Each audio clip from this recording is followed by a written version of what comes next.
This world has always been so. Life abides no reason, for none are born by their own consent. Death abides no reason, for it cannot be defied, even by those who see it coming. Time abides no reason, for it deprives us all equally, yet brooks not a second to be reclaimed. Space abides no reason.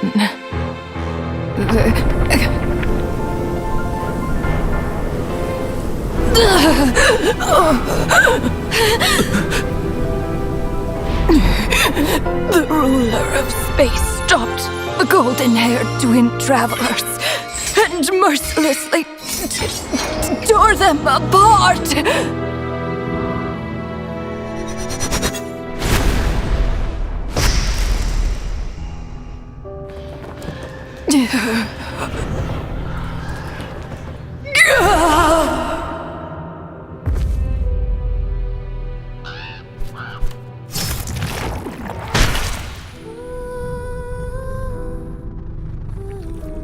The beer... No. This looks more like Rhinedottir's doing. Please don't litter other people's spaces with your bizarre creations. Unsurprisingly, all life here has been rendered unstable, tainted by the ruler of space. I have seen enough to know that repeating this experiment would be fruitless.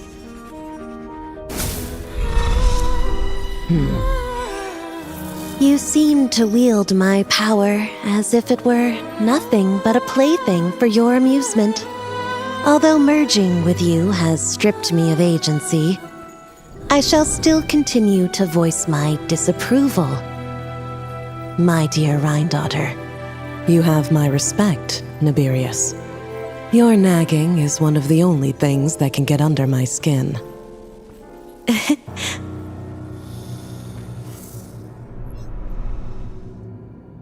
And you, Istaroth, why did you bestow history upon them?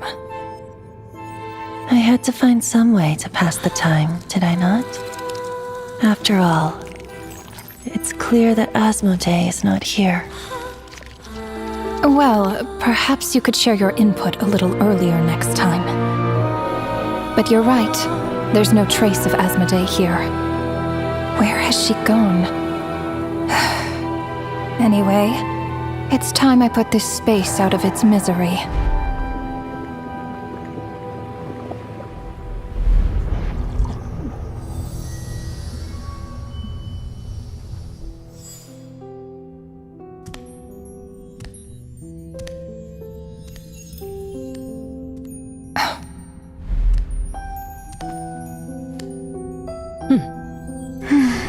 These meetings are just a formality. Does it really matter that only 3 of us are here? I, for one, think that we should find her. Since the Heavenly Principles cast us as shades, not one of us has ever missed a meeting. What if she just switched sides? Finding her would do more harm than good. Now there's an interesting idea. Better than being devoured. Just switched sides? You make it sound like such a trivial affair. We are shades, shadows of the Heavenly Principles. It's unthinkable. Unless she loves her new master more than her own self. Ronova, do you know that you're being watched? By whom? Whose gaze could pierce this far?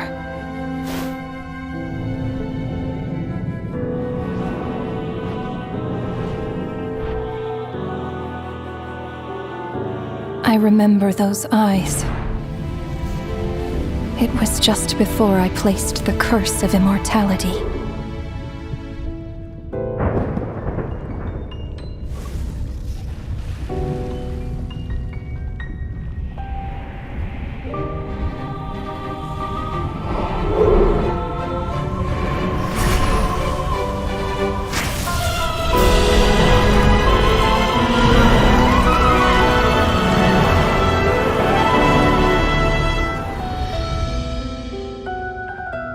Yes, he's an old acquaintance of mine. I'm sure that working for the Tsaritsa has helped him let go of his past obsessions. The Cryo Archon. With her paltry powers, she dares set her gaze on the Heavenly Principles. The Heavenly Principles have yet to awaken. If I were her, I wouldn't pass on that opportunity either. My dear rhinedottir, you know I cannot allow you to think that way.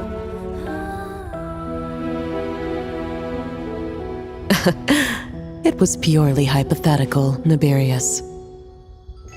For lack of a direct order, I say it's time we intervened. Of course, to the extent permitted by the rules.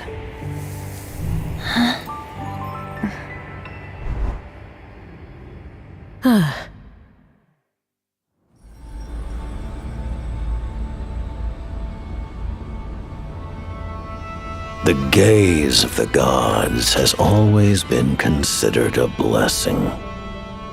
Hence the origin and meaning of visions. People have always yearned for the gaze of the gods.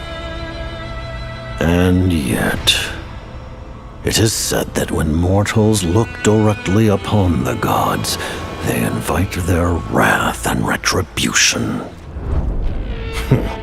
And what of it? Lives will be lost, a nation brought to ruins. So be it. It is nothing I have not endured before. I already know the price of gazing upon the gods. So tell me, what is the price of killing a god? The god stays silent, as if the thought had never once crossed his mind.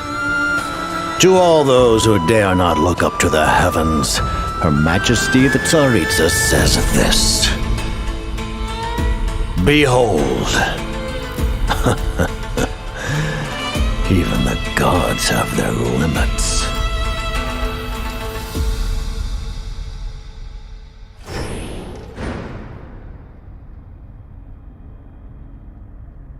Inspection over. Return to your posts. Make sure the Frostmoon Scions don't pose a threat. Per the Pale Star Edict, we are to retrieve the damselette from Nod Cry, whatever it takes.